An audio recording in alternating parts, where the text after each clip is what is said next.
You are live. All right. Good evening, everybody. So, I am jumping on here for a few reasons tonight. One is to test out StreamYard before my big interview with former Navy Corpsman Joseph Gamble tomorrow. Uh, Joseph transitioned from life in the Navy as a corpsman into the tech world as a software engineer. And so talking to him tomorrow about his transition from military life to civilian life and becoming a software engineer and what that looked like for him, especially moving from a corpsman uh, career into a software engineer career. So super excited about that. I hope that people get a lot of value out of that. I hope you come and ask a lot of questions. He's an open book. So he's super excited about coming and doing it. I'm super excited about it. And I hope you all are too. In addition, uh, also just wanted to have some open office hours for a little bit since I needed to test this out anyways and just get a good feel for it. And I wanted to talk about one of the couple initiatives that I'm launching this week. One is I am launching a coding monthly coding challenge. So I'm really excited about this. I'm gonna start doing monthly coding challenges where at the beginning of the month, I'm gonna present a challenge. I'm gonna present some piece of code, whether that be Python or SQL or SQL, and a issue, right? Whether that be optimizing the query, whether that be correcting Python, maybe a Python script for a pipeline, um, whatever the case may be for that month. So I'll be presenting those scripts, presenting the data, and that way we're all playing from the same script, right? We'll have the data, we'll have the scripts and the queries, and I will be putting all of that on my website at gambledataengineering.com. There will be a place where you'll need to go in and register just so that I can track and see who is going and downloading the files so that I know that people are using the same information. So if they have questions, then I know what's going on there. But and it's simple registration. You'll just have to put in your email address, and you could opt out for any any additional emails. Um, in the future, I'll also be doing monthly newsletters, but I've not started those yet. But the big thing right now is the coding challenge. So, in addition with the coding challenge, what I'm going to do is at the beginning of the month, I will issue the coding challenge and explain it, walk through the scenario, and at the end of the month, I'll compile all of the responses that you could send back to me either via email uh, on the uh, on the website, or you could send it back to me just in some type of messaging system or however you want to send it back. Um, to that point, I'm also starting a Discord channel specifically for these coding challenges so that you could go in, ask questions, collaborate with each other and on the coding challenges. And you never know what you're going to get out of it when you start to build that kind of brainstorming group, right? So I'm really excited about this. I hope that it continues to build our community, gives people a outlet to go and start talking to each other and share knowledge and not just uh, not just be a one-way street, right? I want this community to be collaborative and to share knowledge, and I hope that you're learning something from me, but I think that we have a lot to learn from each other. Uh, so I'm building up that as well. I've built the Discord channel, built up some rooms in the Discord channel, and um, so if you're interested in joining, let me know. Uh, you go over again to the website, gambledataengineering.com, go to the contact page and send me an email, or you could hit me up on any of the other social media outlets. All those links are in my face in my Facebook page are in my YouTube homepage under the contact information, and you'll see my email address and all the other social links to other socials. So be sure to reach out to me there if you have any questions about those things. So, anyways, really excited about doing the coding challenge. In addition to the coding challenge, I do have some mentoring slots open up. Um, I have been mentoring a little bit, and so I have some slots opened up. In addition, on that Discord channel, there is a mentoring section so that my mentees can start going in and sharing their knowledge, and hopefully that community will continue to build as well. Um, I really think it's important to have a good community so that you don't end up in an echo chamber when you have issues or you run into problems. And a lot of times in data engineering in particular, um, in data professions, you end up being kind of in an echo chamber, especially if you're in like a smaller, medium sized business and not a large corporation on an IT team where you may have a team of data engineers. Sometimes you're going to be, even in larger corporations, you're going to be in like a marketing team or, different parts of the organization where you may be the data person. And so having these collaborative spaces where you can go and say, "Hey, I'm running into this type of issue. How have y'all approached this before?" It's good to have that the ability to reach out to other people and bounce ideas off of. It's never good to be in an echo chamber, as I like to call it, because how do you learn? How do you learn if you're in an echo chamber? So I think it's super important to have a community to for a lot of reasons, not just for that reason, but there's such this impression of imposter syndrome um, within the tech field as a whole, but also for data engineers. I mean, uh, we are an engineering type position. We are going out, trying to do things that oftentimes, sometimes haven't been done before, and things fail, right? When you hit that button and there's an error, it takes a little bit of your soul, right? I mean, you get used to it over time, but it, it's like, oh, really? And sometimes it's going to take you a few tries to get through the errors, and and some days are worse than others, and some days are better than others. I've always said, you either feel like you are king of the mountain or like you have no idea what you're doing. There's not a whole lot of in between with being in the data profession. So um, I love it.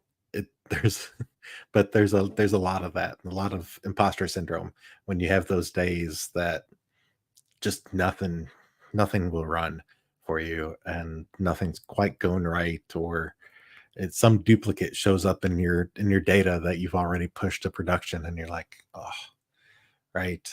I mean, these things happen. Know that these things happen to everybody, and no better way to know that they happen to everybody than to be part of a community where you could say, "Oh my God, can you believe this happened to me today?" And everybody else chimes in. They're like, "Oh, yeah, I've had those days," or "Yeah, I had that issue today too." And so it's good to know that other people also have issues, that you are not alone, and again, build that community. So I am trying to provide a space where you can have that community, and just let me know if you want to join. I will.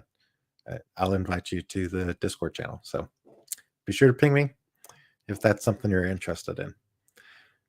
Let's see. Pretty sure that I'm live this time. So yes,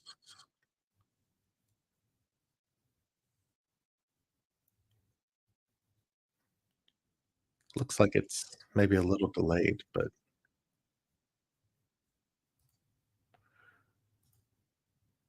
that's interesting. Okay, so If anybody has any specific questions, I'm happy to field them, but definitely want to jump on again, test out StreamYard, see how it works.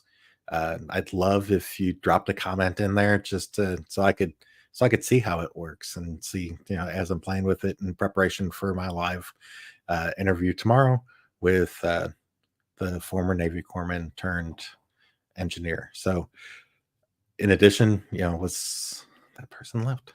Ah, um, so just got finished talking about the coding challenges, about Discord, mentoring.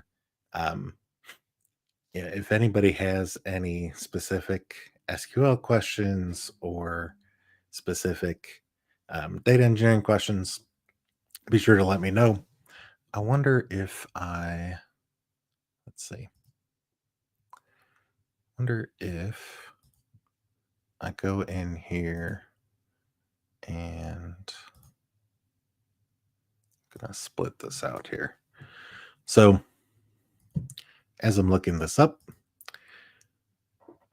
for those of you that are part of the community already, you've probably noticed this already, but I do also have daily kind of quiz questions. I've been doing them on SQL, but I'll be alternating. There's been some Python questions as well, and I'll be alternating those questions between SQL and Python.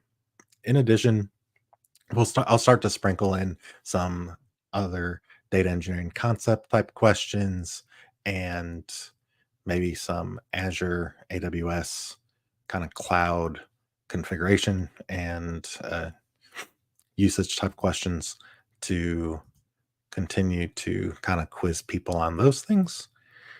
Let's see. I'm gonna edit this real quick here and see if we can't get some people on our stream here. See if we can't encourage YouTube to push out my live stream a little bit. Let's see what we get.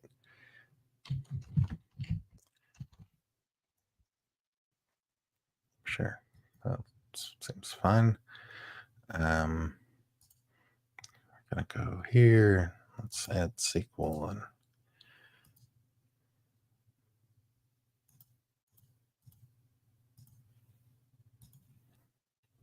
throw in a few things. So again, super excited about the uh, new initiatives that I'm launching. I really hope that the community continues to build both here as well as on Discord. Um, I I can't stress enough how important it is whether you do it with me on Discord and our community on Discord, or you do it in person, maybe in a meetup or or through some other virtual uh, sessions that you may be able to find. But it is of the utmost importance as you go through your career, not just for beginners, but also for people that have been in the industry for a long time to have that outlet and um,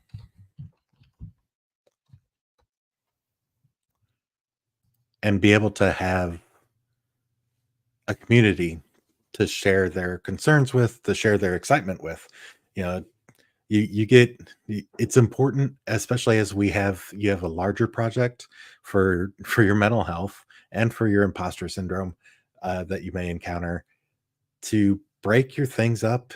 A lot of times a project manager will break things up into little bites so that you can kind of progress through that agile process, right?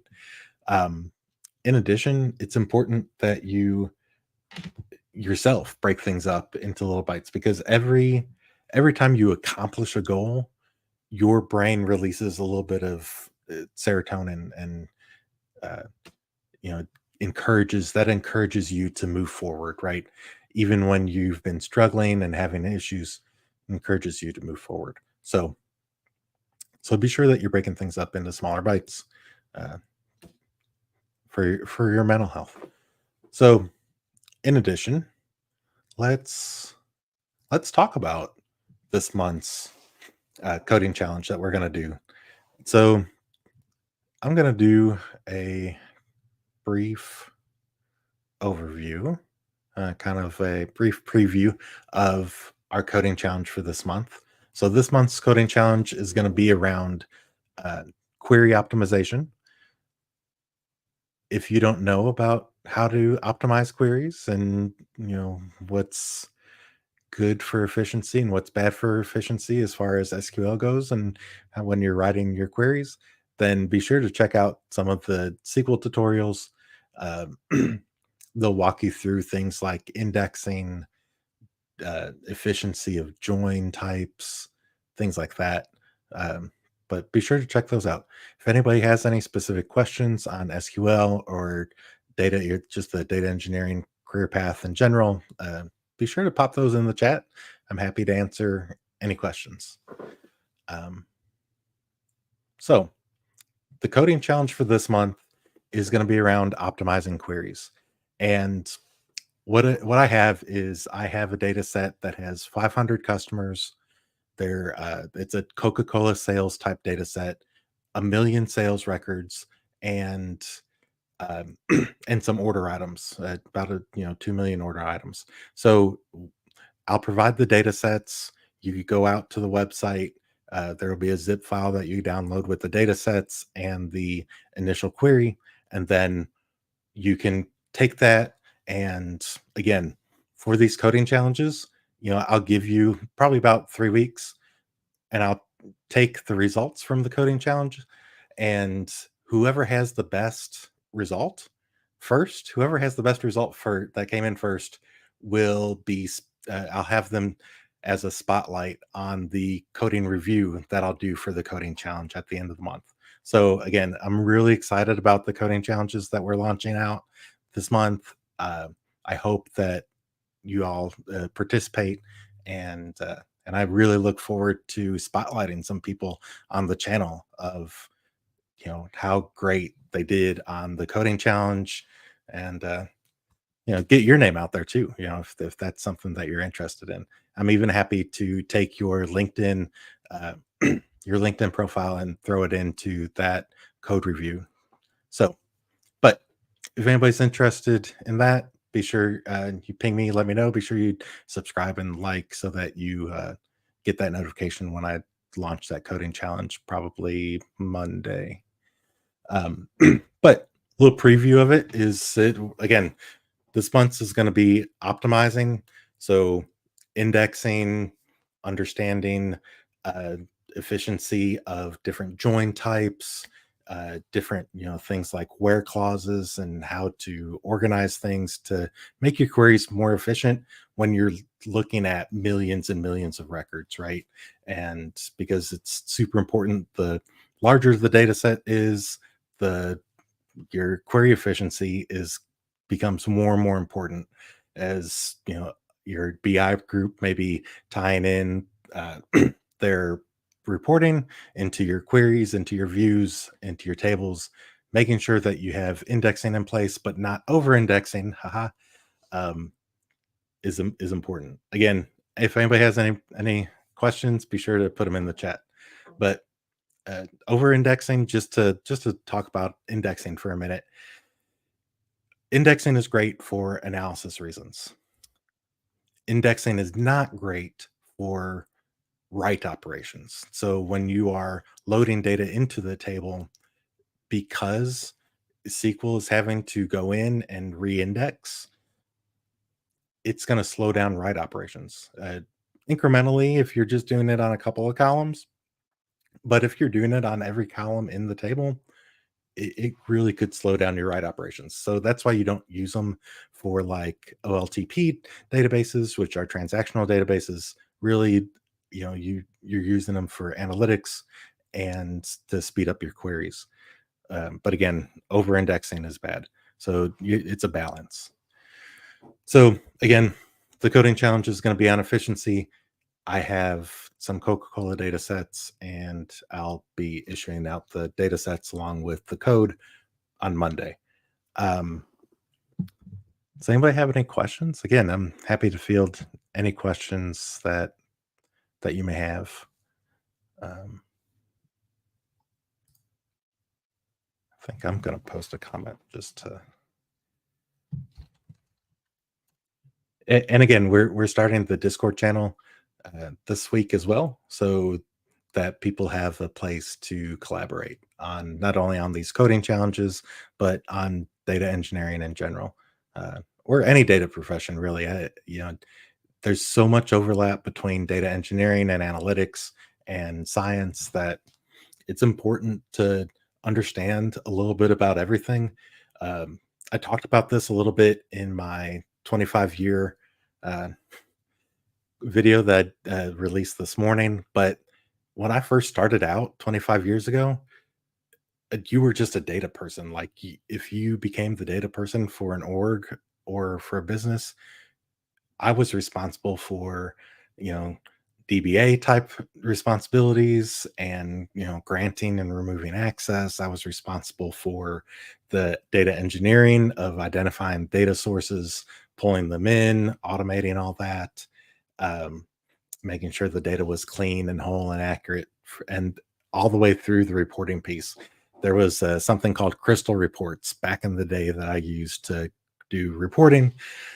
Um, I've used so many, there's been so many tools, and the tools have really grown exponentially over the years, from where we were at 25 years ago of, you know, business objects and crystal reports and it to now having the cloud architecture and Azure and AWS and all these options along with it. It going from having DTSX packages that you used for your pipelines to now we have ADF and Python, where we could write Python and put them into a Docker container, put them into an Elastic service on AWS and schedule cron jobs, or just schedule them as triggers for like when files hit S2 buckets, I mean S3 buckets.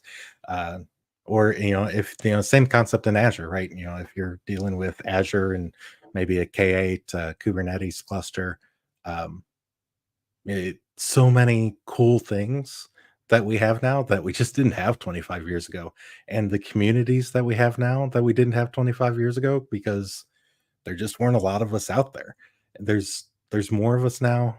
There is so many different tools, both ETL tools, cloud platforms, different ways to do things. So it's really an exciting time to be in a data career, data profession. So again, if anybody has any specific questions on SQL or just maybe data engineering career type questions, pop them in the chat. I'm happy to answer any questions. Um, Also, trying to test out StreamYard as I mentioned at the beginning. Tomorrow, I am going to be interviewing a former Navy corpsman that came out of the Navy and went into software engineering, and what his process looked like, what his transition looked like between a military career and a tech career. And so I'm super excited about that. I think there's a lot of transference there between going into software engineering as just like going into data engineering or any of the data careers. So I think it would be beneficial for anybody that may be going through that type of transition or thinking about going through that type of transition. I think it's transferable to anybody that's changing career paths.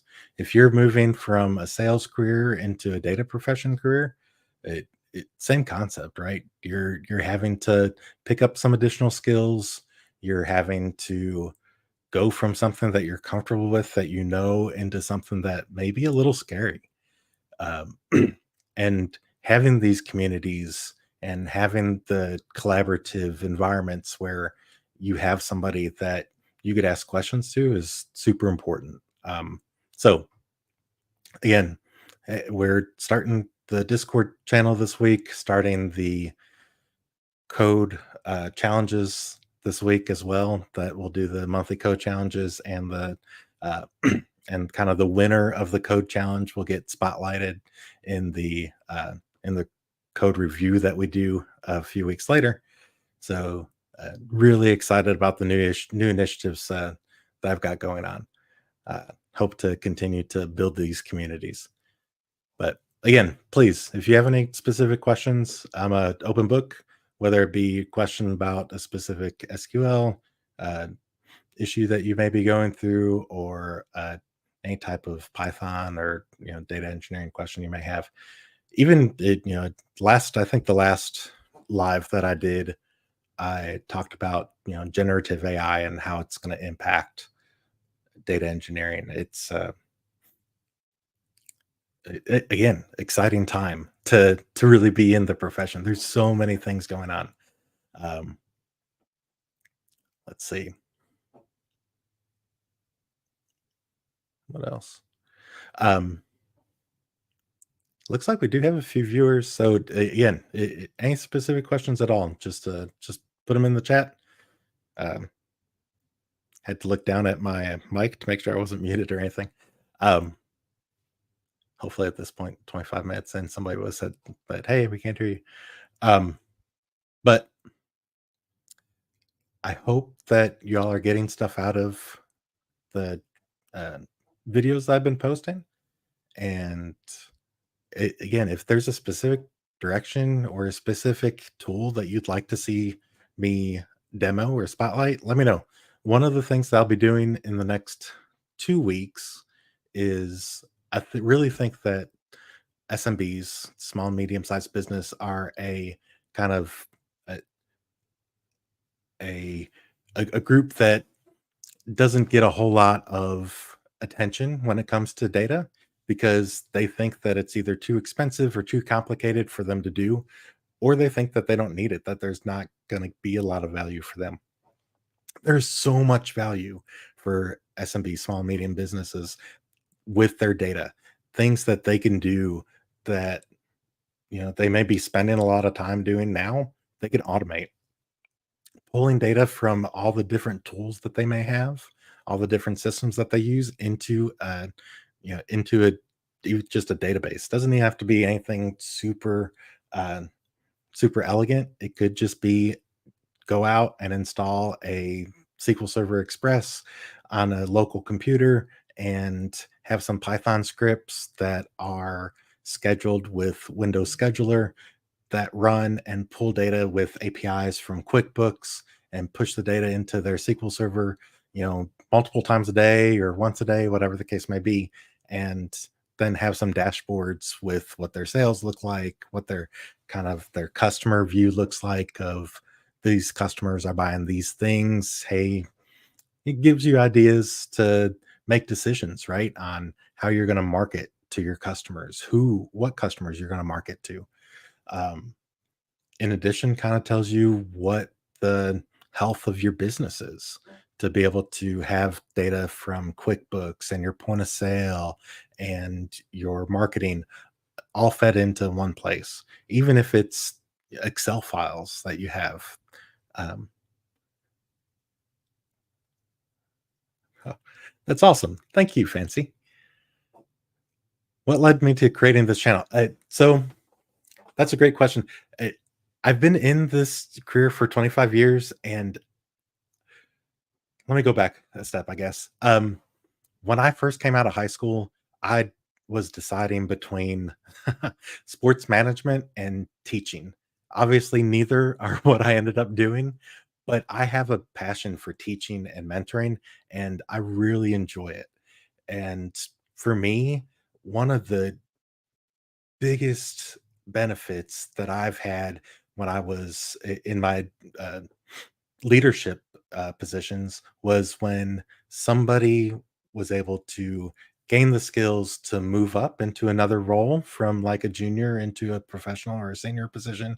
Um, I coached one person from moving into to move into a leadership position as well, and so I love being able to share my knowledge. And so after 25 years, I really wanted to find a way to give back, and this is my way to give back to the profession that has given me so much meaning uh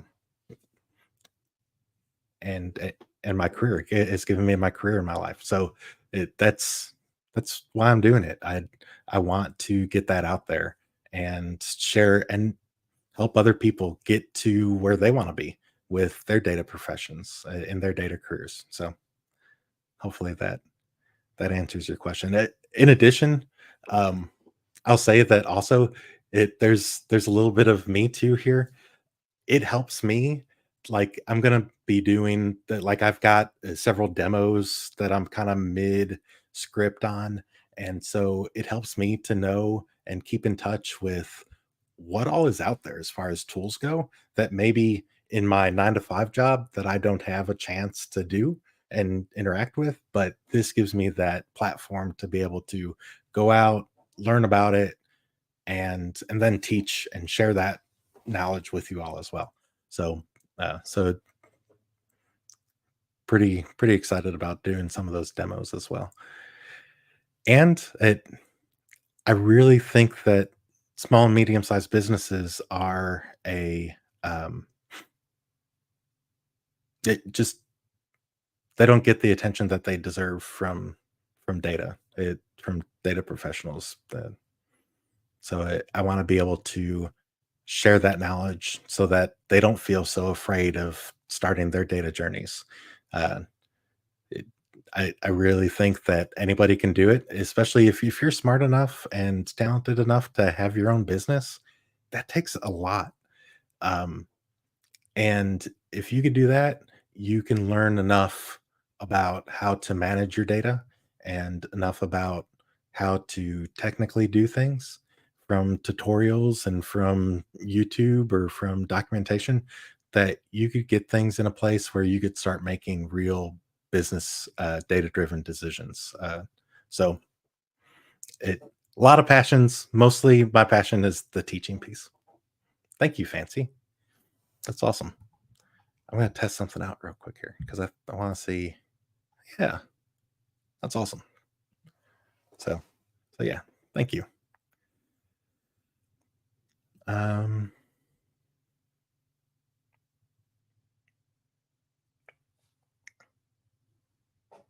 Very cool. Let's see what else. If you have any other questions, I'm happy to answer them. But I think one of the things I was saying that one of the videos that I'm getting ready to do, probably in either at the end of this week or beginning next week, I'll probably release it.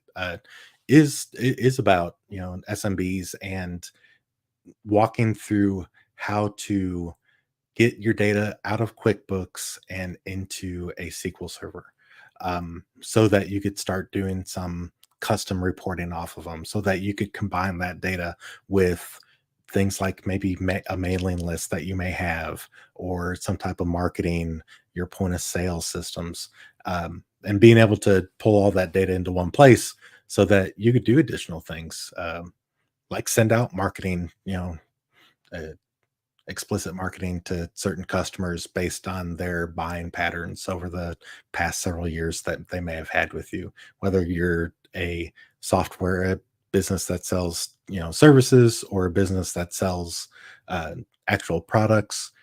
Being able to identify what those customers like and what they might also like of your products is one of the big things that you could do with the data that's available to you. I mean, that's continuing to push those sales with targeted marketing based on real data and not just helps you to narrow down your marketing, be a little bit more attentive and intentional with it. So uh, data is super important, whether you're a big corporation like AT&T or you're a small business, small mom and pop business that's selling candles in a store up the road. It data can help you. Um, cool. Any other questions that let me figure out? I need to figure out how to. Yeah, yeah. If anybody has any other questions on data engineering or data, any data profession, career type questions, any SQL questions, any questions about me or my background, I'm happy to, again, open book, happy to answer anything that comes in. Uh,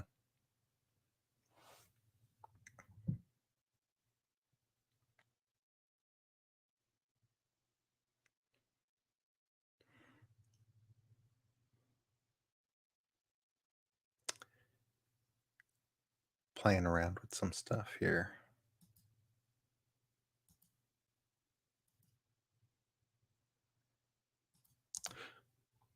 So, for those of you that didn't see it, I also did uh, a video last week on generative AI and how to create your own data sets um, from both Claude and ChatGPT. Uh, and oh, I've got a bunch of people now.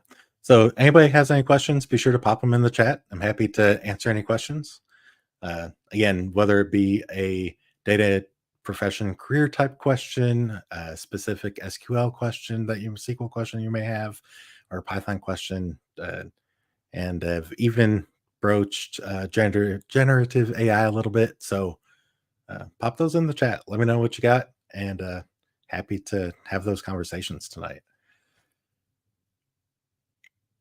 Oh, but so I was saying that for those of you that didn't see it, had a video this past week on generative AI and comparing Claude and GPT and what those impacts are to aspiring data professionals, um, and showed everybody how you can actually query those two platforms, those two AI platforms, pull a data set and push it directly into a SQL server with Python, right? I wrote a Python script. If you're interested in getting that Python script, I'm happy to share it.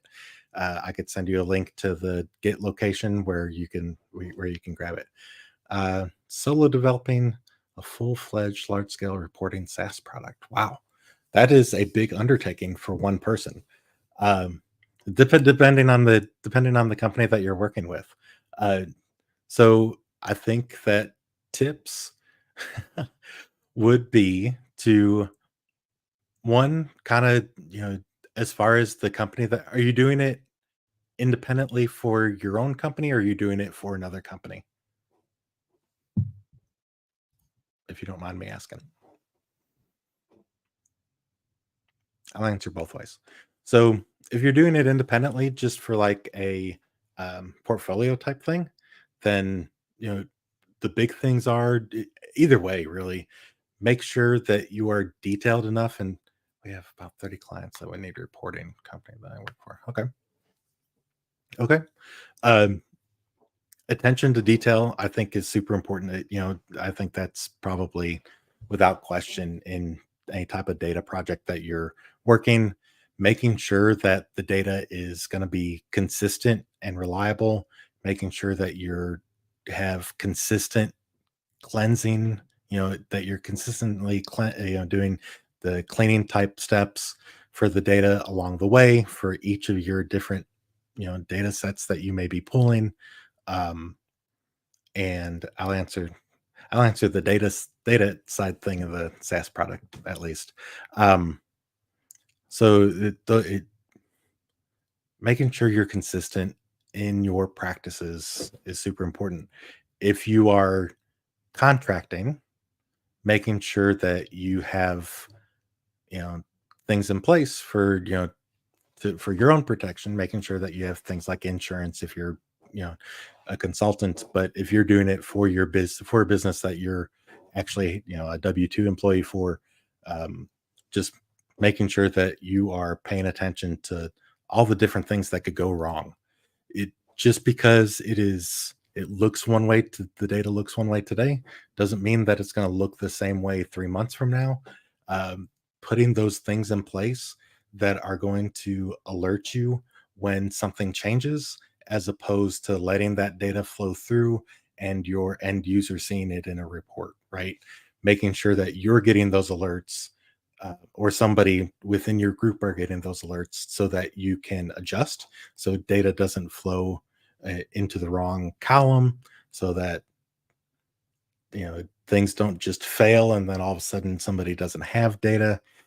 Making sure that you have kind of self-healing steps in place as well, so that if there is like a network blip, then there's then it's going to retry, right? That it's going to the data is being fed into staging tables and then pushed into production or foundation tables, and that you have steps within that that are going to maybe every if it fails, that it's going to retry based on what the failure was, right? So that if it is a network blip, then it'll continue to run and people will continue to have data.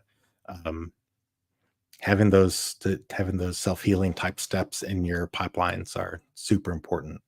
um and as far as the and that goes, that's holds true for the reporting piece as well. um Making sure that you have the self-healing in place so that um, if you do have a network blip, if a file gets dropped in that is a different format, that if you correct the format and drop it back in, that it will self heal and you don't have to stress and reprogram something, spur of the moment, and then all of a sudden you're doing a hot fix in the middle of a production environment. Um, does that help? I know it was a bit long-winded, might not have been exactly the direction you wanted me to go in. Sorry.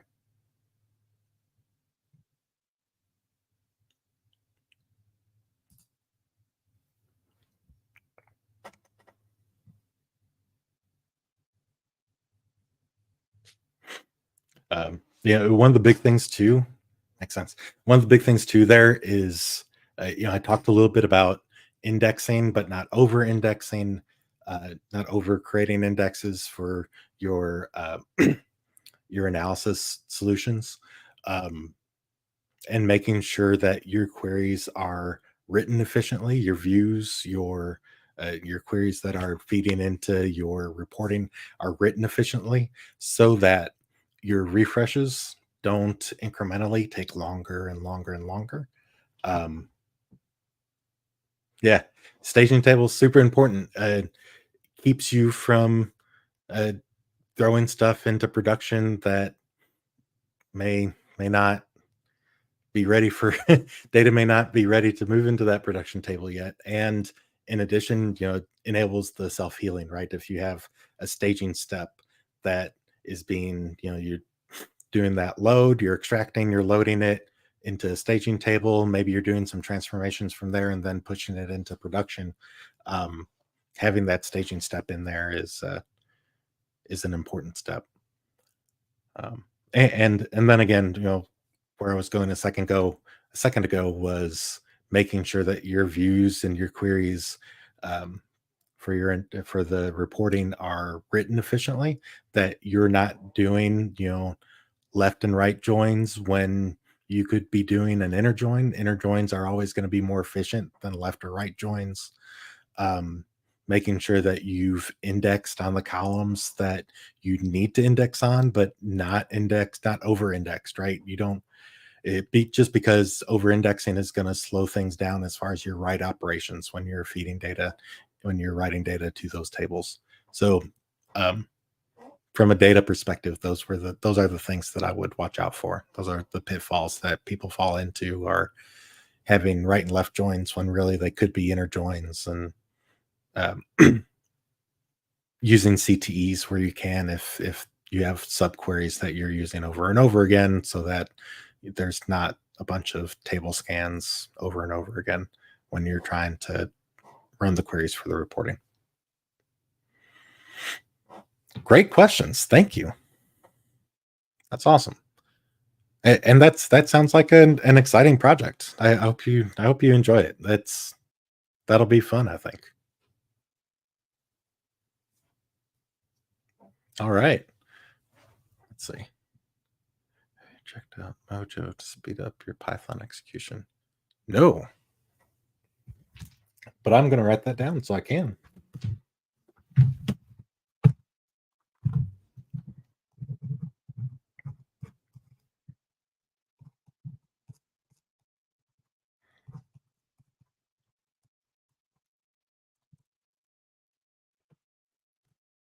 Is that in response to the generative AI video, or is that just in general?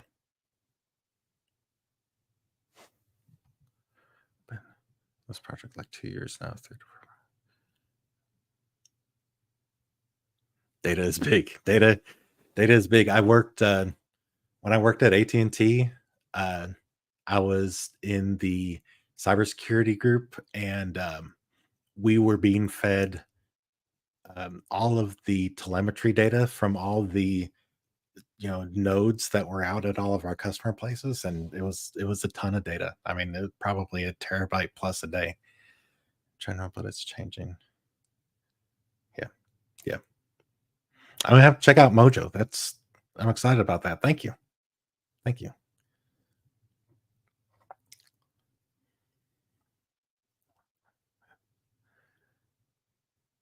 Yeah, data. Anything that you do to speed up data is in how you're processing data is huge. So I'm gonna have to check out Mojo, but yeah, it. I'll say that it it's not offered a job. So that's hard sometimes. So, so many careers now are about who you know, uh, and and networking. Yeah, I worked at AT&T for over 13 years, and was in a few different groups while I was there. And AT&T is a great company to work for. It's huge. I learned a lot. It was an amazing opportunity for me. Was a director of data and analytics for a while, and really enjoyed it. 20 times faster execution. Okay, that's awesome. So I'm responding for those of you that don't see my chats. Um, it I'm responding to how awesome it is that it's 20,000 times faster at execution, uh, and created by the guy that made Swift. So uh, that's really awesome. There were I had some things when I was at AT&T where we transitioned from using just a Python script to adding in some Rust stuff as well, and just moving into Rust too was a big game changer for us.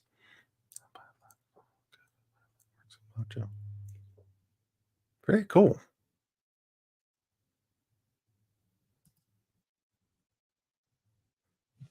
That's awesome, man. Thank you. What does the market look like for data engineers in the era of tech layoffs? And what do you think is the best way to master SQL? So that's a great question. It I'll consistently there are a million jobs out there for senior roles, but junior roles and professional roles that aren't senior, it there's just not a lot there. Companies want somebody that can all of a sudden jump in and take everything, and that's just not feasible if you don't start to you know to facilitate that growth, then you're not going to have it 15 years from now, 5 years from now. So that being said, there's been a lot of tech layoffs in larger companies. I really think that SMBs are a um, underattended audience for data careers.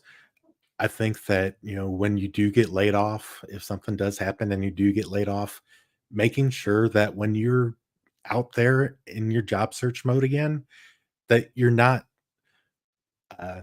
kind of have horse blinders on and focused on this one specific job title that you're looking for. As a data person, I think that let me pop this question up on here. As a data person, I think that it's super important to be able to have, you don't have to have a huge breadth of huge breadth of knowledge across all the different data professions, but I think having some analytics skills, having some data science skills, if you're an engineer, or if you're in one of those other two, having some skills in each of those places will help your marketability when you're going back out into the job market. Um, because then all of a sudden you could target a senior data analyst position if you've been a data engineer, or you could target a data science position if you've been a analyst. There's so much cross between the three. I think that especially in the era of tech layoffs and in the era of generative AI, it's important to have that breadth. It's also important to pick something and be a master at it, whether that be you know how to navigate Azure in and out, and you know about Fabric and Synapse and Data Factory and how to create key vaults and how to tie it all together. And so important that you pick a niche that you can specialize in, that you could market yourself in, but also, have that breadth of, so that you could be flexible about when you go back into the job market, which position that you're targeting. Make sure that you're widening your scope enough that there's so many different things that you could do. There's yeah, yeah, Synapse first Fabric. Sorry. I'll catch that here in a second. So so many different things that you could do. Important that you really spread your net when you're going back out into the job market, and don't be so narrow of just looking at, data engineer. Make sure that you're looking at analytics engineer. There's even, you start seeing these very specific marketing engineers or sales engineers. And so, make sure that you cast your net wide. Make sure that you're networking both on LinkedIn and locally in your community. Find some meetups to go out uh, and talk to people, and that will help you with uh, when you if you are ready for a career change, whether you get laid off or not. Um, it'll help you in those directions. Uh, Fancy. Hopefully that answers your question. Oh, best way to master SQL. For me, everybody's different, right? Some people learn really well from reading, some people learn really well from doing, and some people learn really well from seeing. That's just an education concept, right? Of everybody has a different learning style, and understanding one what your learning style is. If you're a visual learner, then maybe YouTube and videos are the way for you to go. If you are a person that learns from by doing, pick a project. There are so many different ways that you can create a project out there. Um, Even, on some of the videos that I did, uh, and I'll continue to do these kind of case studies where I'm talking through kind of end to end projects that you could do. Um, Doing those end to end projects and running into issues are the best way to learn SQL. Uh, Learning how to pull data, analyze it, run queries against it, and doing all the SQL that's involved in doing a full end-to-end scope of identifying a source, pulling it in, evaluating it, doing a cleansing, doing a transformations, getting it into a kind of higher level status of, if you're using medallion models, silver, gold, then that's the way to do it if you're a learn by doing. And then if you're learn by reading, then I think the path is the right path for you. For people that are learn by reading, there is so much out there that you can read and then go in and take a certification test. That that if that's the if that's your learning method, then that's the way to go. Hopefully that answers your question, Fancy. Um, let's see. Going to interview for a visualization engineer. Okay. Big question. Good question to ask in the interview. What you're hiring for that role. Hmm.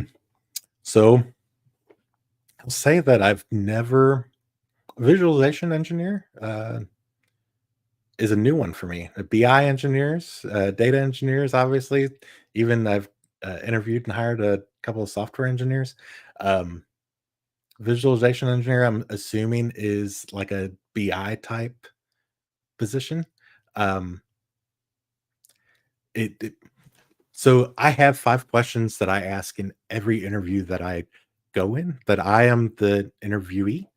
Um, and that is, what is your favorite thing about working here? And I know that that question's not a hard skill, right? That's a more soft type question. But remember, when you're doing an interview, when you're going in to interview for a place, that you're interviewing them as much as they're interviewing you. You want to make sure that you're a good fit for the business as much as they're a good fit for you. Um, and but that'll tell you a little bit about the culture, more about the culture than you may have gotten otherwise, because it tends to throw people off guard a little bit when you ask them that. So, favorite thing that about working there, what is your biggest project in the next 6 to 12 months? That gives you an opportunity to cover any skills that you may have that fit that project specifically, to be able to market yourself a little bit better that may not have come up in the interview naturally. So it gives you that extra opportunity there. Um, Three is what is the most important thing that you're looking for in this role, right? Again, that gives you another opportunity to market yourself and to say, if it's something that you don't have, gives you an opportunity to say, I don't have that, but I've been doing this I've not used that yet, or whatever the case may be. But I've been doing this training, and I am a quick learner, and I have these other skills that I have that are transferable to that situation. Um, and then there is, when are you going to make a decision, right? Would always be sure to ask that. And then, the final thing is, what's the fifth one? I'm drawing a blank, but let me skip to this other part of your question real quick, and I'll come back to that one here in a second when I remember it. But um, things that I would look for in hiring a visualization engineer again, which I think is probably along the lines of a BI, or like a BI engineer, um,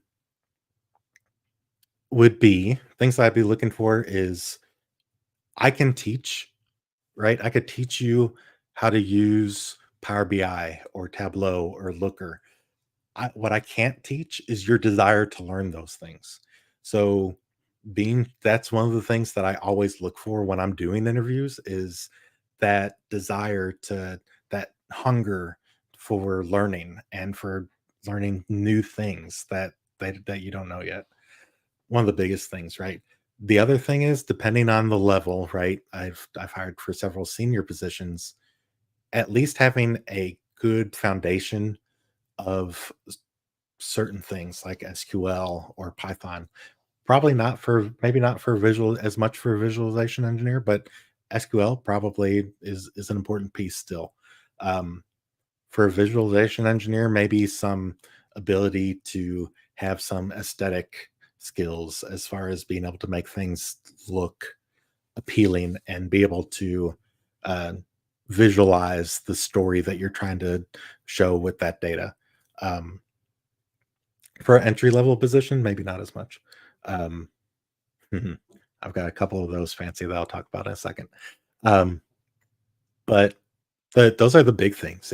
If again, if you're missing a skill, or if you're missing it, again, there's so many tools out there. If you're missing a tool that's being, you know, that's part of the role that you haven't used before, I could teach you. We could teach you those skills and those platforms.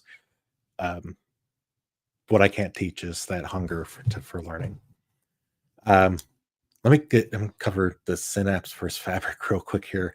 Um, so I'll say Fabric. I don't know if it's still the same. I haven't looked at it in a while, but Fabric was so expensive when Microsoft first launched it. It was like just to get in and step through the door, it was 5 grand a month. So Fabric was so expensive, and I was already using Synapse, and in a couple of cases that hadn't migrated yet, ADF. Um, Fabric was so expensive. So, and I didn't see it. Microsoft always sold it as an operational benefit of having everything in one ecosystem, right? In one resource, or having those resources all within that fabric. Um, and that's the big selling point there, right? Is that there's some operational efficiency gains that you get from everything being so close together within the cloud. Um, but I couldn't at the time. I'll say that I couldn't justify the additional cost to move to Fabric when we already had a solid uh,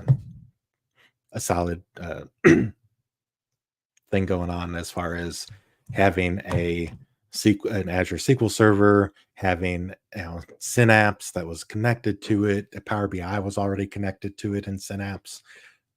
Those extra things that you get from Fabric with the one source with that we weren't going to use that anyways. So the cost didn't it couldn't outweigh what we already had set up. But I always thought that Fabric was just the evolution, right? We had ADF, then we had Synapse, and then we had Fabric.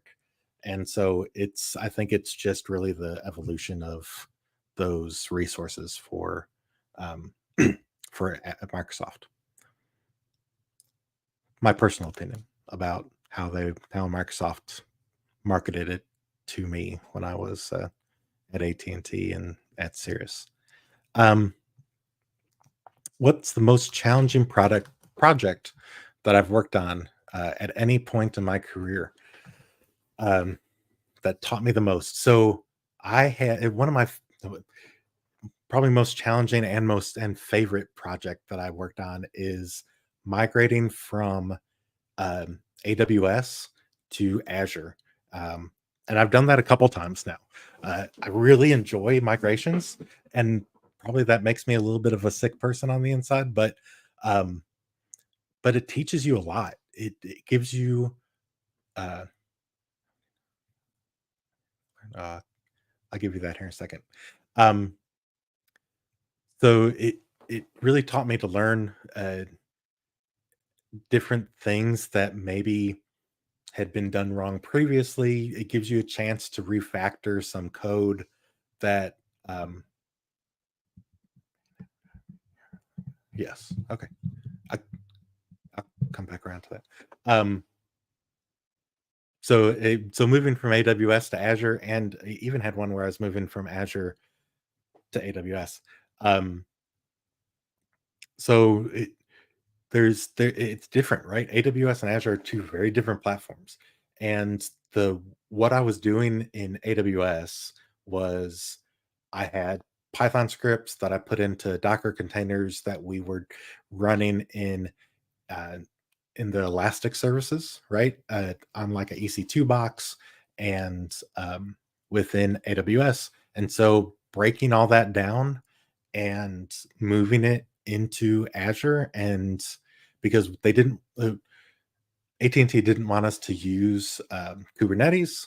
Um, and in addition, we had some analysis services models that were sitting on top of some of that data that couldn't migrate to Azure analysis services because it was one of the blacklisted products that with AT&T they didn't want us to use that. So, and that was fine, but it meant that we had to really break things down and recreate that model in Power BI, which was fine. We had that resource, but it taught us a lot. It taught me a lot as I was, doing that project of you know, making sure that you're going back and handling some of your tech debt, right? Because all of a sudden, when you're doing a migration, it all pops up. So, anyways, it was a fun project. Uh, it was the first time I did it from AWS to Azure. It was probably just my second time in Azure, and Azure's cool and fun, and AWS is cool and fun, but it really taught me a lot about Azure and how things are set up, and learned a bit about Terraform at the time too, uh, which is super cool. If you haven't checked out Terraform, it is great for being able to have a way to consistently recreate resources and different environments, um, so that you're setting things up the same way each time that you're creating these different resources. So, but it was fun. I really enjoyed it. Uh, at the time, Synapse had just launched, and so got to learn a lot about Synapse and uh, how to create uh, sort your connections to your sources and how to set up um, all kinds of stuff. So and we also had I had Snowflake as well at the time, so it was cool because uh, we had a dual cloud Snowflake. We changed it to a dual cloud Snowflake, so it was AWS and Azure, um, and both could feed into it. So it was neat. It was really a cool project. Challenged me a bit, learned a ton. Those are my favorite projects when I get to learn a lot. So sorry for being long winded, but hopefully that gives you an idea about how my brain works and what I like. Um, really want to get to these next questions. Um, how would you show that you're hungry to learn? Um, yeah, an example when I interviewed is I like the example that I actually just talked about of the data migration. Um, I didn't know a whole lot about Azure at the time. Again, I'd used it once before. I'd used ADF once before, but setting up resources, creating, your PEs and your key vault and all the different resources, your hunger to learn will come across in the interview as you're talking about something that you've learned, that some project that you worked that you learned a lot from. It- that excitement, that energy that you get when you start talking about it, it will come across in your interview.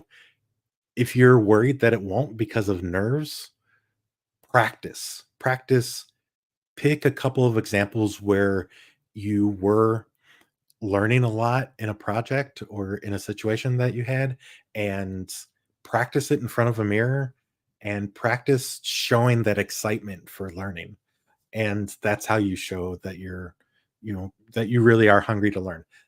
And a lot of times you'll get the question, what do you do when you're not working, right? What do you do in your off time? um, One of the things that I used um, when I was an interviewee was I taught my helped to teach my daughter, um, who's almost 10 now, but a couple years ago walked her through how to start coding with Python and with and taught her a little bit of coding in Roblox. She likes Roblox, so taught her how to code in Roblox. So that shows your passion for learning via that teaching, right? There's no better way to learn than to teach. Um, no better way to master something than to teach. So, so those are a couple of ways. Again, if you think you're going to be too nervous during the interview to show that excitement, practice in front of a mirror a few different scenarios that you know you learned a lot from, and that that you're excited about. And I promise you, it'll come across in the interview. One of the best things that I heard when I asked the question, um, "What do you do in your off time?" was uh, that they loved to learn. They loved to go out and uh, I had a employee that he went out and taught himself Rust so that he could use it uh, on the job. And so that was an example that he used in his interview, and how he found a practical example for his home life with Rust, and then was able to learn it and teach himself and then transfer it to using it for work. So, so that's all. Those are types of answers are always good. Um, awesome questions tonight, guys. Thanks. Um, looking to hire a person interview. Yeah, yeah. I think that again that answers that. It'll come across that excitement, that passion for learning will come across. Very cool. I've really enjoyed this conversation tonight. Um, does anybody have anything else? I know we've still got some people on. Again, happy to answer whatever. I really enjoyed this tonight. Thanks. Did I miss anything? Yeah.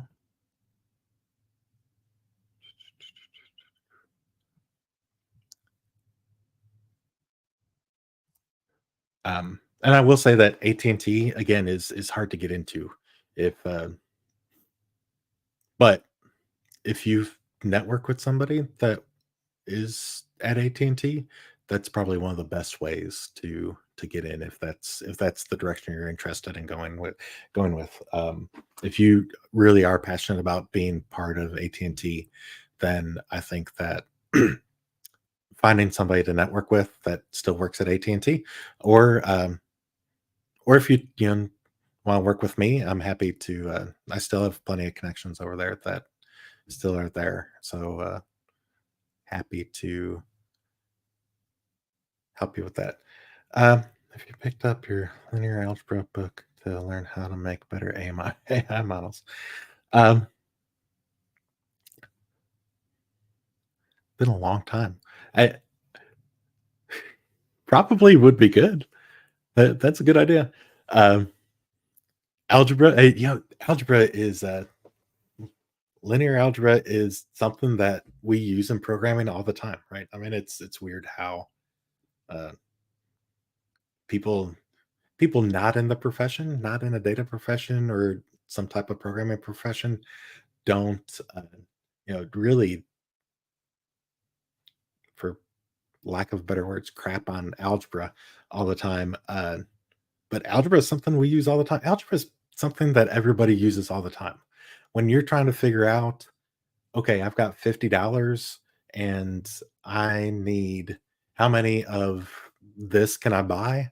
Then that's basic algebra, right? I mean, but it's still algebra. But algebra is something we use all the time. I mean, creating variables and then using those variables within your programming, within your code. So, but um, I probably need to, revisit some of that linear algebra to see what I could do about helping some of my AI models I'm working on. How much did it take to get your first job in data? Uh, that's an awesome question. I like this one. Um, how much did it take to get your first job in data? I will say that my first job in data was I worked on customer service help desk for a regional call center, um, a regional telecommunications call center uh, called US Cellular. And I actually, my first data job was really taking something that I had identified that was really an inefficient process, teaching myself SQL and teaching myself a little bit of VB.net to and teaching myself how to create and use DTSX packages, um, and identifying the data source and pulling the data source to make that process more efficient. Once they figured out that I could do that, then I moved into a center analyst role, and so that became my first job in data. So um, that was 2024, 25 years ago. Um, so and ever since then, I've just continued to grow it um, and learn it, and I love data. So I know that probably was not as difficult as a path as a lot of people may have now. Um, and again, my recommendation for anybody now that is looking to get into data that is not in data already is to do something similar. Take your current job, figure out an inefficiency there, and use that as a project and say, okay, and figure out how you could make that process more efficient, how you can create some analytics for it around it, some, you know, go out and grab Power BI, play around with some of the data, show your boss, hey, look at these cool visuals, and you start all of a sudden start getting some attention and start building your portfolio and helps start building your portfolio. Um, and there's nothing like one of the cool things that I got to do at AT&T was work with a group from the University of Florida, of students from the University of Florida that was used.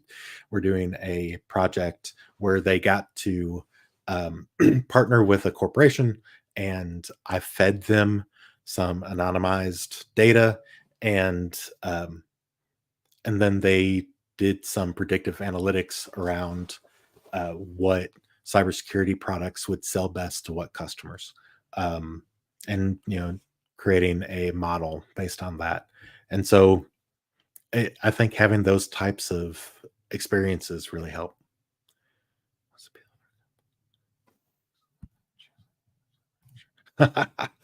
uh, Fancy, that is an excellent question.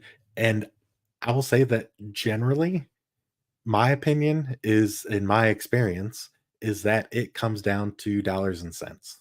Um, when they choose AWS over Azure or vice versa, it comes down to what is going to be the most cost efficient for the business. And sometimes you have to take in, when you're looking at that, you have to take into account your current labor force, right? Your current employees, and say, what skills do I have here? Are they a best fit for AWS? Or am I going to start to have to look for somebody, or provide additional cost as far as training goes, to ramp people up? Or is Azure a better fit? For companies that are already a Microsoft shop, Azure is probably a better fit.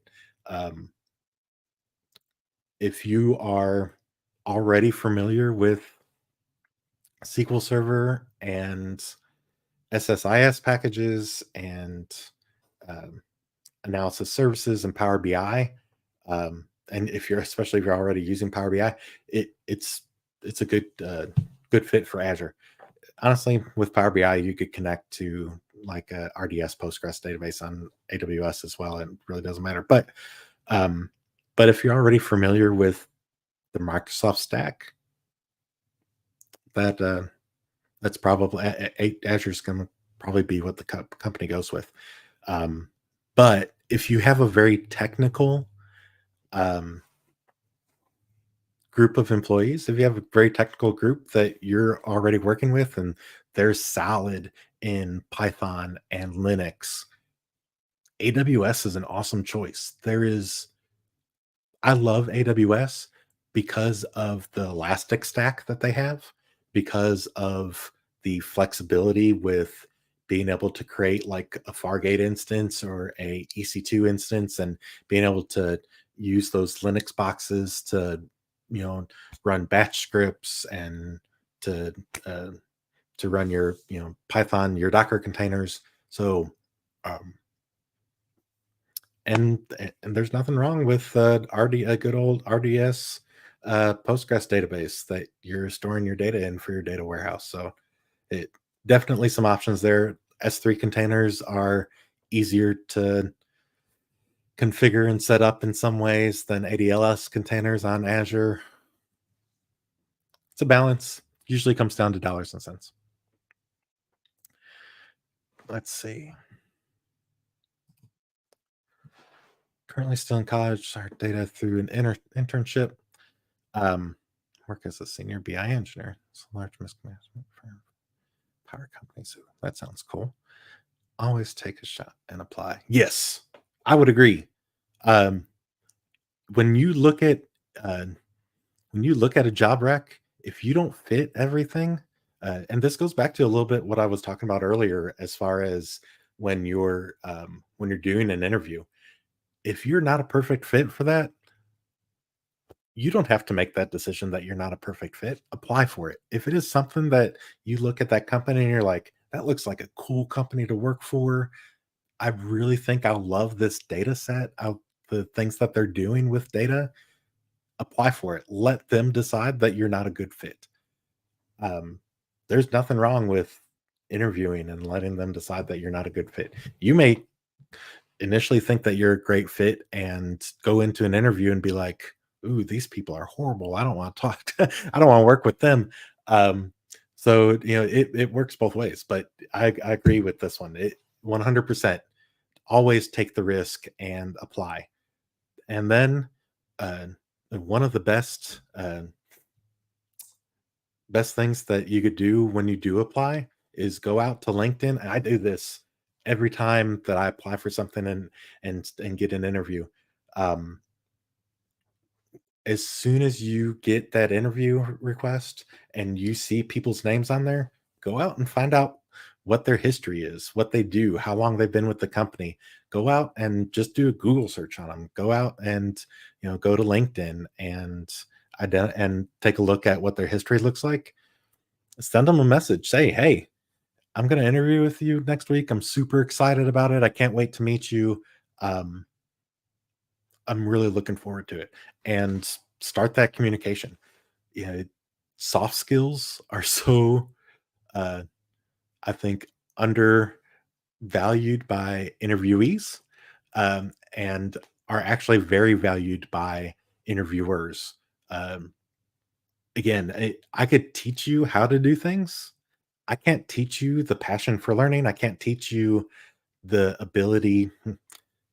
It can be taught, right? But probably don't have the time to teach somebody the ability to communicate well with other people, um, because that takes time and skill and practice. So being uh, it- taking that step forward and going ahead and applying and then reaching out is a huge thing. Huge thing.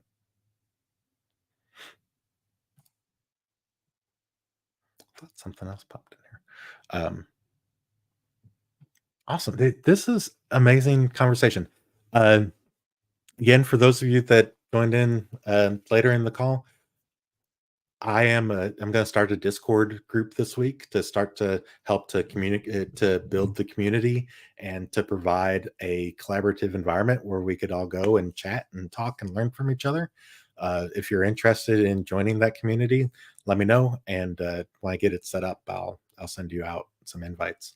But um, also, we're going to be doing some code challenges, start doing monthly code challenges where I'm going to spotlight the winner of that code challenge the following month when we do the code review. So, uh, so again, be sure to keep an eye out for those things. In addition, in the morning, sorry, just checking, remembered. Uh, in the morning, uh, I'm going to do a interview with a former Navy corpsman. Um, Field has fresh done my master's data science and analytics. Any guidance? Anyway, let me finish that thought and then I'll get you. Um, in the morning, I'm going to do an interview with a former Navy corpsman that transitioned into a tech career, specifically software engineering. And again, I think that that same concept fits well for anybody moving into a data profession as well. So if you're changing careers, if you're mid-career and you're changing into a data career now, uh, be sure to tune into that. Those same concepts and skills that he'll talk about tomorrow will fit for you as well. Um, cool. So entering the field as a fresher, you did your master's in data science and analytics. Any guidance? So I think my first question will be: have you done any real world data work outside of academia yet? Um, because if you haven't, that would be one of my biggest things that I would encourage you to do. Would be to uh, if you currently maybe have a job where you're not in data yet, identifying um hey, yeah, that's a good point. um Finding a real world project that you could work on where the data's not clean and it is very data because very dirty. um because I'll say that that was one of the biggest surprises I think from the University of Florida students that I'd worked with, was just how difficult it is sometimes to get clean whole data that you could use for modeling. And I think that I think especially when you're coming from academia, you get taught these skills about how to do data cleansing and how to do it in R or SAS or Python or SQL or whatever the case may be. What you don't get taught is how incredibly difficult it is to identify where your data source is, to make sure that that data is whole and clean, especially for stuff that is user entry.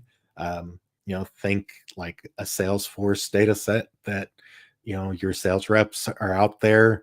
They're keying in a bunch of stuff for a customer, and they don't take the time to search and see if that customer is already in the system, and then they've created a new customer with a slightly different name, and now it's a whole new account. um, and so now things don't match. You've got to figure out how to get them to match, or you talk to sales leaders and encourage them to make sure that their sales reps are entering things properly. So that's my biggest advice. Entering the field is be patient with whatever company that you do step into, um, whether it be for analytics or data science, and know that data is not as pristine and clean as you may have seen it in um, in your university career. Um, Other thing is, I've talked about this a few times tonight. Soft skills are super important. They will Your passion for learning, your ability to communicate well, your personality, and your fit with the existing team as far as personality goes sometimes means so much more than your actual hard skill, your technical skills of being able to write a Python script to clean some dirty data. Again, you'll learn that as you go through your career, but having some of those soft skills up front and having that hunger for learning will will go a long way when you're interviewing. Will really differentiate you. And uh, networking. Go out and network. The biggest thing that I could tell you to do is go to local meetups, go to virtual meetups, go to conferences, network, especially in the environment that we're in right now, with the tech layoffs and with um, entry level positions sometimes being difficult to find. Um, I think that networking is super important. What I think you're just asking them. It, and the other thing is, keep your net wide. It, I mentioned this earlier as well, but when you're looking for for a position, whether it be because you're just entering the workforce or you're um, migrating from one profession into the data profession, or um, you got laid off, cast your net wide.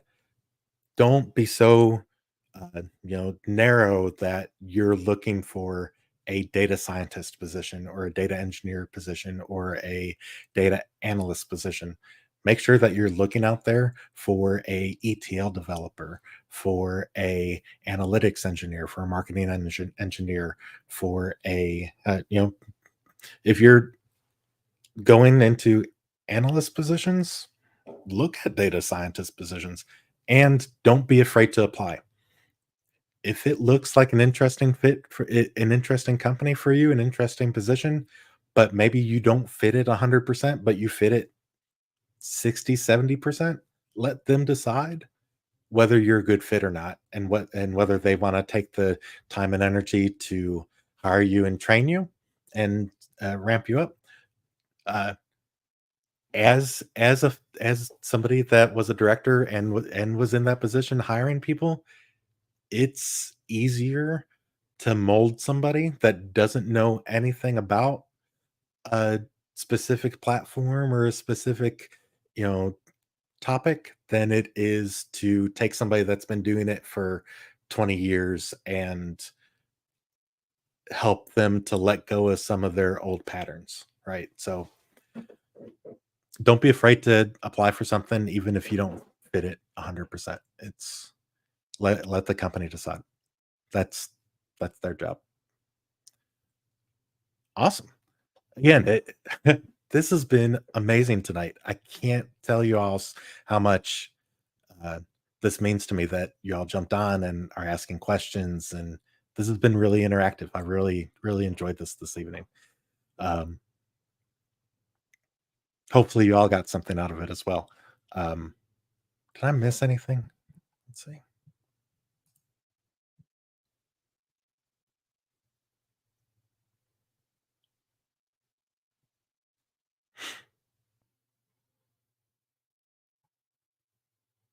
Cheers. We'll look forward. Absolutely.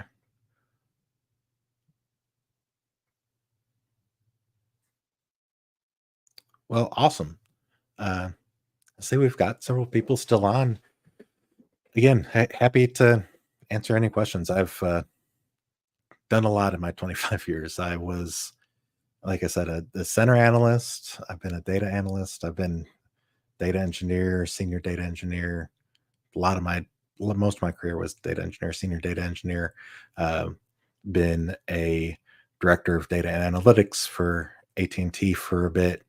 Um, so I have a pretty wide breadth of different positions I've been in. I've been fairly lucky. Awesome. Thank you, Fancy. Really, I can't tell you how excited I am and how much it's meant to me that you all jumped on and asked questions. Thank you. Um, I am. Let's see. Thank you for your insights. Do you do this often? I've started doing it more often. I probably have done it 3 times in the past 6 weeks. So I've been trying to do it at least every other week. But I think that what I want to do is start a kind of a group mentoring type uh, live stream where I get together maybe once a week for an hour or so and just have these conversations where we're talking about different interview topics, different platforms, maybe uh, things like that. Thinking about pivoting from BI engineer to AI engineer. Ooh, AI engineer is the hot topic right now. That is that's it's cool. It's hot topic right now for sure. I think that it will continue to grow. I think no matter what, whether you're going to stay as a BI engineer, move to an AI engineer, I think that you're going to have to start incorporating AI into what you do. So I think it's an awesome path. I've been working a lot with both the Anthropic, which is the Claude AI, as well as the Open AI, which is ChatGPT. Um, and um, I've really enjoyed it. ChatGPT just came out with their 01 model Tuesday, Wednesday this week, and been playing with it a little bit this week. Um, it's really cool. I've not seen a whole lot of difference yet, but I think that yeah, it is. But yeah, I'm laughing because of that. Um, yeah, AI is definitely the new web dev job that everybody wants. That again, it's cool. It's the hot topic. You'll notice that I didn't really super encourage you to jump ship, but I think that is it's a I do think that AI will become something that we all use in our data careers uh, as it continues, especially as it continues to grow. It is. I was talking to a buddy the other day, and AI right now is one of those things that is cool and it's neat and it is great for some basic things. But if you've got 40,000, or not 40,000, if you've got 4,000 lines of SQL or Python, it's too big for ChatGPT or Anthropic to evaluate right now. There will be a day when maybe it could evaluate it and um, and provide feedback for you, but it's too much for it to handle right now. Uh, but simple things, getting things wrapped up, especially when you're maybe starting the projects, just if you've got like I think one of the greatest use cases for it right now is like if you have a brand new API that you're hitting and brand new maybe JSON returns that you're getting back from it, instead of going through and looking through that JSON and evaluating all of it, or running Python scripts um, to evaluate it, drop it into ChatGPT and let ChatGPT or Claude tell you what it thinks that the structure should be for your table in SQL, in Postgres or SQL Server or wherever you're going to land it, um, and and let it give you some insights on that. It's good at something like that. Be careful. I think even be careful with that though, um, because you have to watch for accuracy. No matter what with the chat with the AI stuff, right now you still have to watch for accuracy. Um, oh, data set is key. Yeah, I like it. Awesome. Let's go this one. Learning Python, not understanding use in real world projects. Are you talking about how to use Python for data engineering or for uh, web dev type stuff? Um, for from where I can learn AI. Oh, okay. So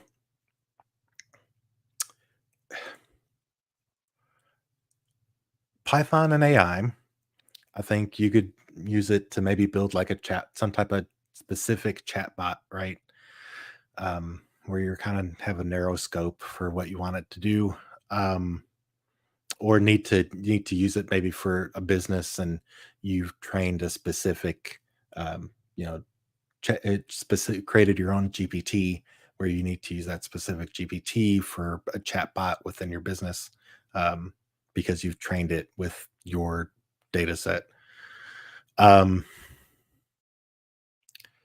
as far as real world applications, it's there's probably a ton out there, uh, but as far as Python and hitting those uh, AI APIs, um, and using like OpenAI or Anthropic, I think you're right. There's not a whole lot of maybe a whole lot of real world data engineering or data profession type use cases. There's been a lot of integrations with different systems that I've seen some really cool things with. Um, the integration with Power BI is really cool because it will give you insights based on the visuals that you have up on the screen.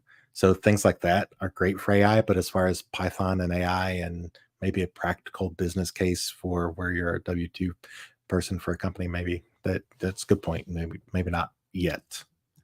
Um,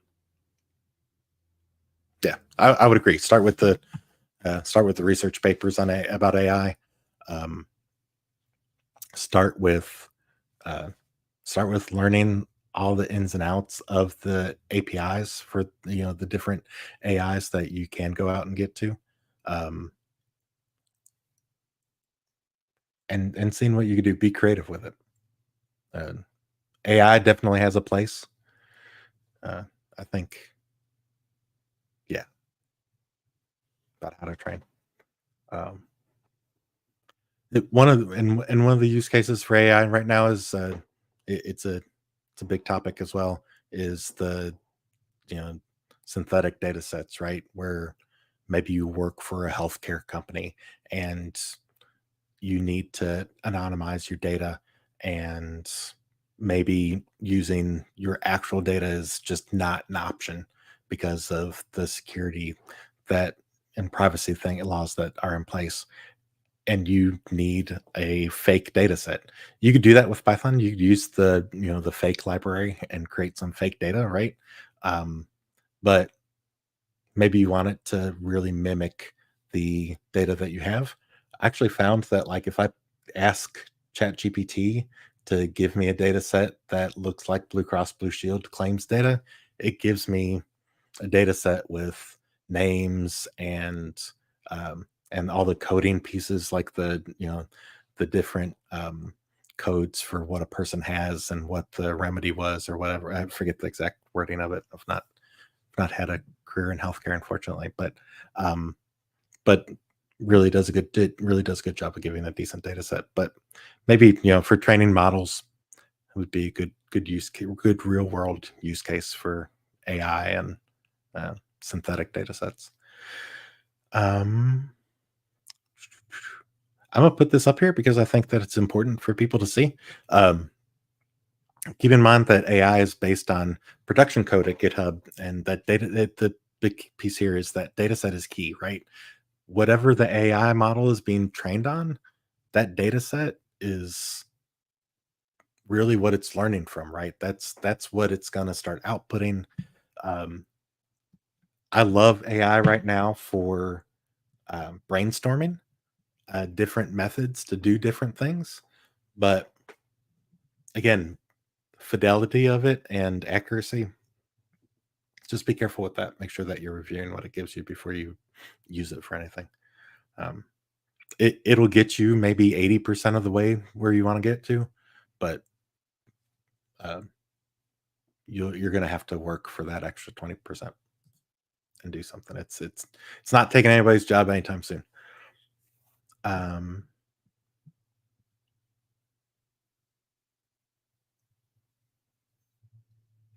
cool, awesome. This has been amazing. Um, yeah, AI isn't about coding; it's about how to train.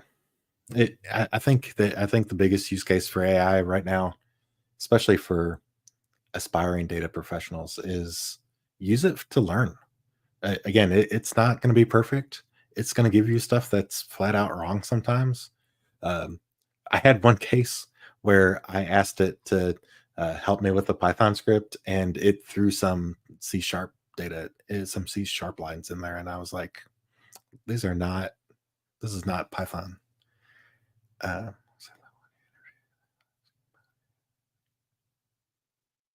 PyTorch. Yeah. That's good. That's good. I'm gonna pop this up here too. Um, but thank you.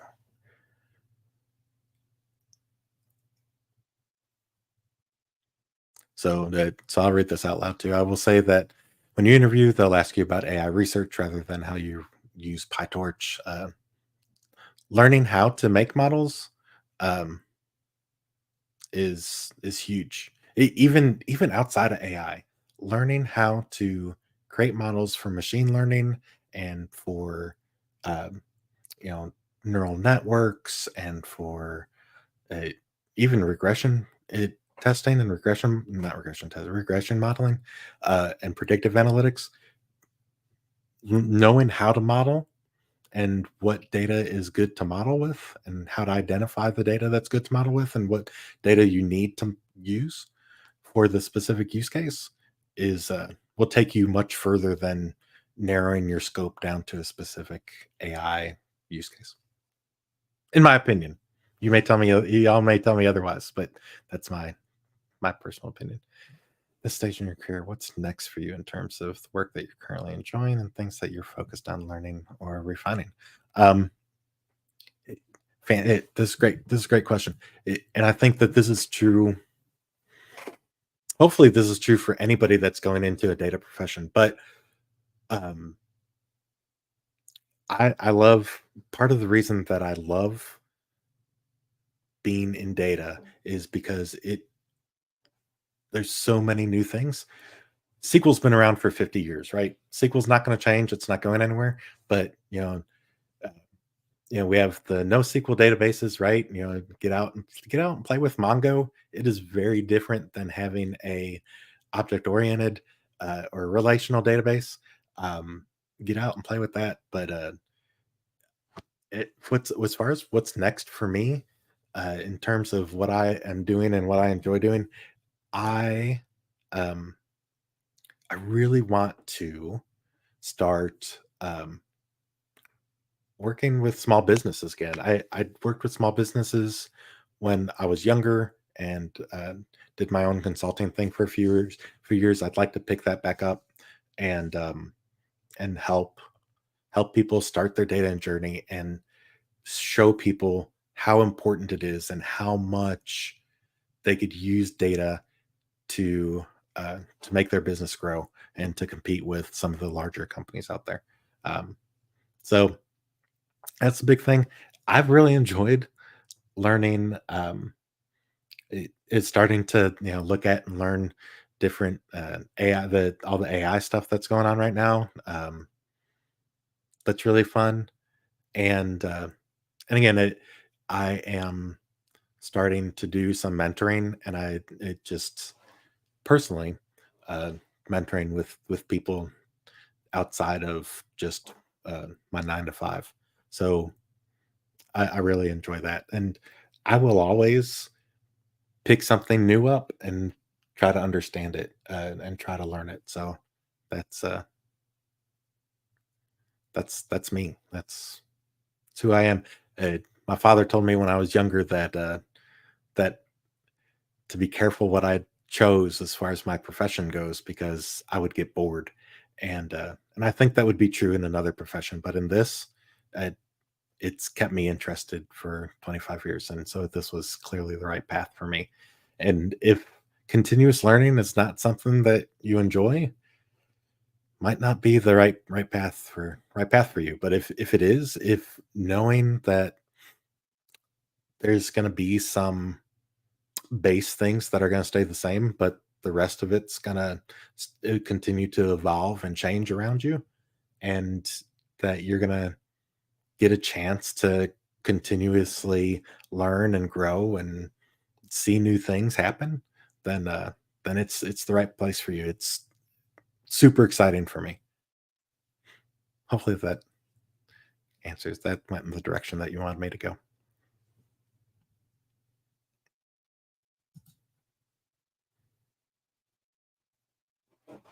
And I really enjoy my pet projects that I pick up from time to time. Um, I've been doing a lot with Python and AI and trying to figure out how best to incorporate that into different pieces of what I do.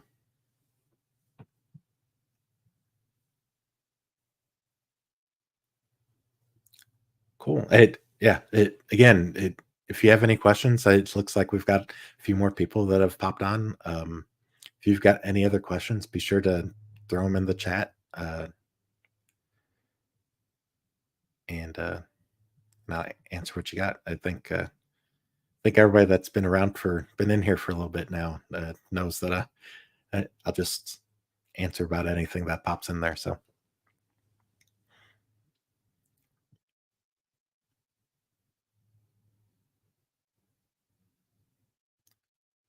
well, I will say that I will. I think my personality is that I unfortunately will probably hang out as long as I continue to see people in the in the chat.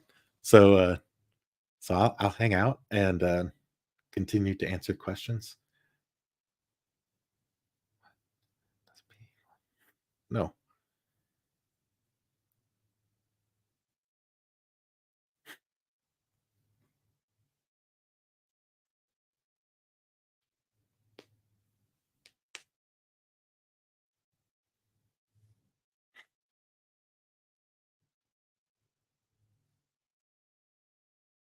well,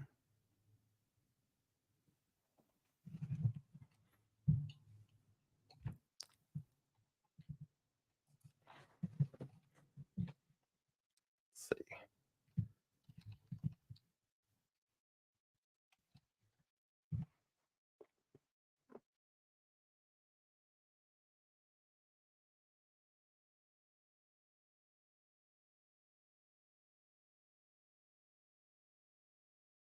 Hmm,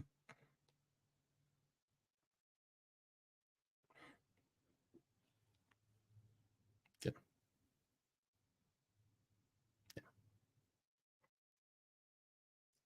yeah.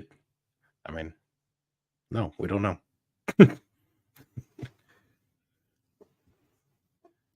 It's a big question. Cool. Well, awesome questions. Again, I've really loved tonight. This has been great.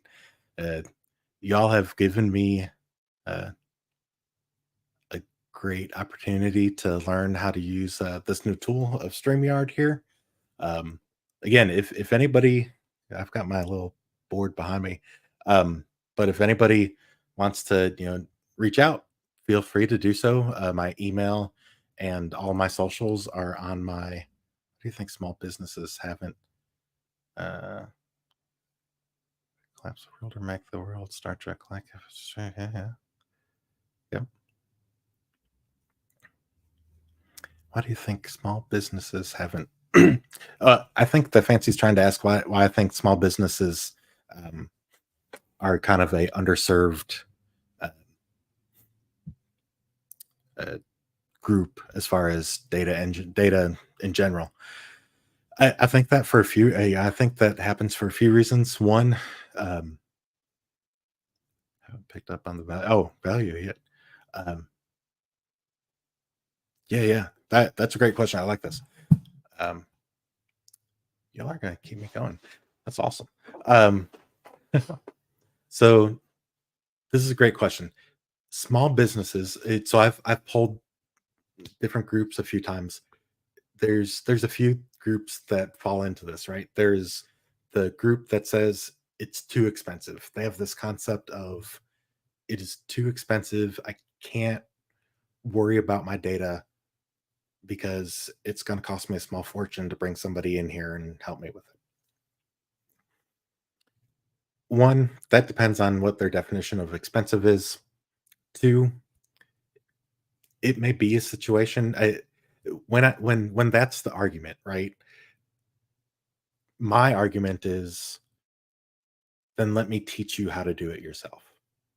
You could pay me to do it, or you pay me less to teach you how to do it and to teach you how to get the tools and resources in a inexpensive way um, that doesn't break the bank, right? It doesn't have to be $100,000 for to set up your data infrastructure, um, especially for a small business that doesn't have a terabyte of data that they're worried about managing. I think that that's that that argument comes up a lot for small businesses is the cost, and it's because they have this concept that it's going to be 50 grand or 100 grand or whatever the case may be. And maybe the answer is that you could go in there. The answer for me is that I could go in there and teach them how to do it for significantly less. Um, what that less looks like varies greatly depending on what their data needs are, um, but definitely significantly less than generally what they're thinking of it'll cost. Um, and sometimes, it's just a concept of it's going to be too expensive for me to do this.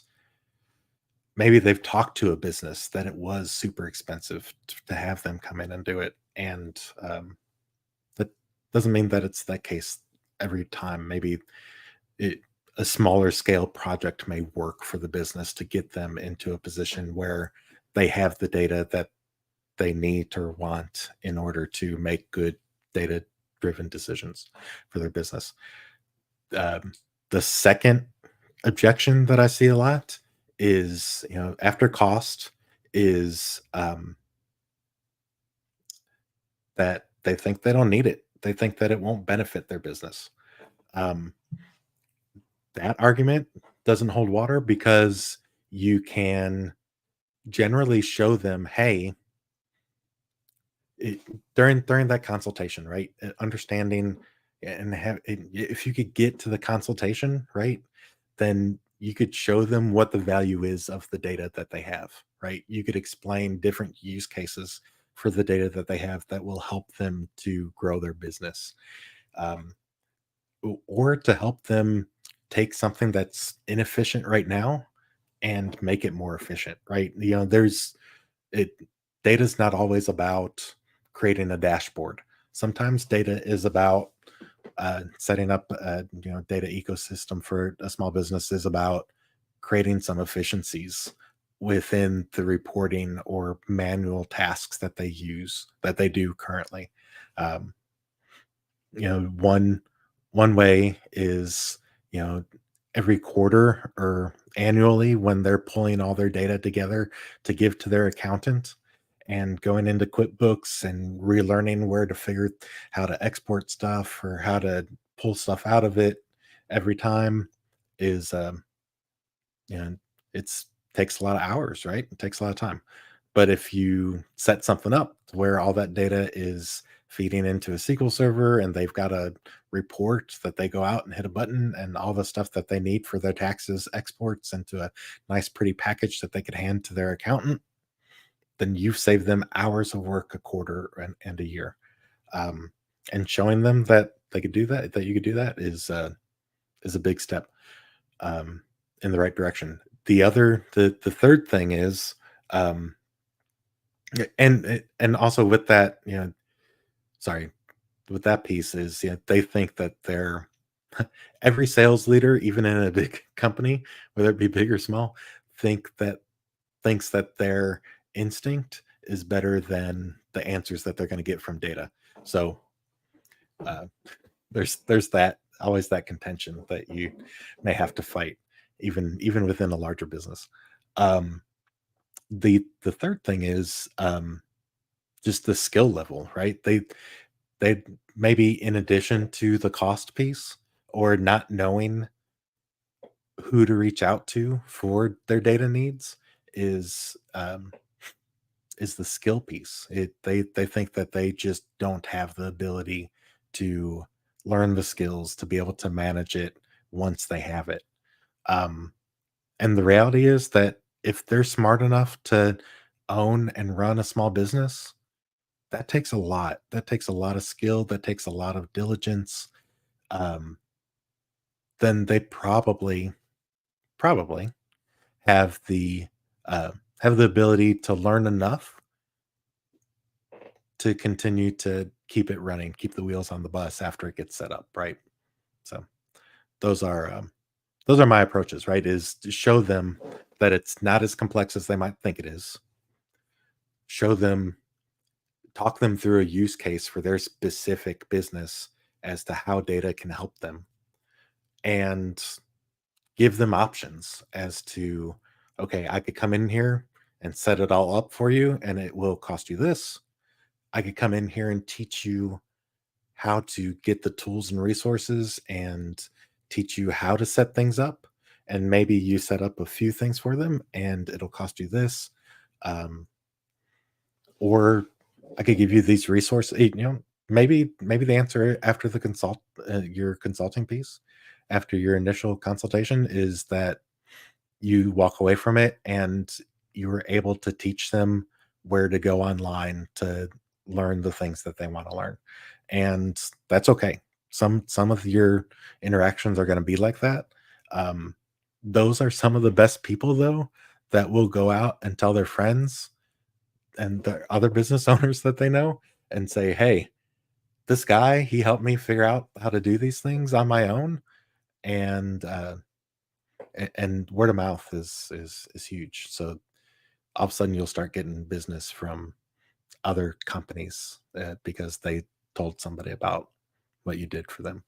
And those other people, they don't want to set it up on their own and figure out how to do it. They want you to do it. So that's it's just how it is.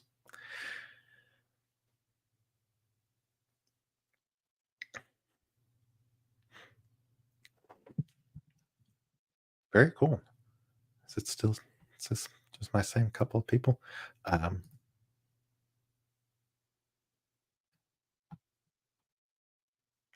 well, again, you all have been awesome tonight. I've enjoyed the conversation.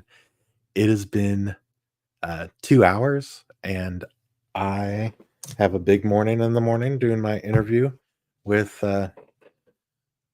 Mr.